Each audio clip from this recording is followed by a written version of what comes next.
everyone, it's Casey from the Pet Health Network, and we've gotten some great questions from kids about their pets. Check this out. Dr. Michelle, do dogs get hiccups? They do.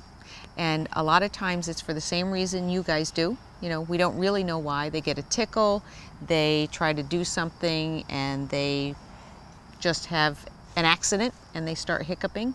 And it's nothing bad. It's going to pass, and it happens rarely, but they can do the same thing you do.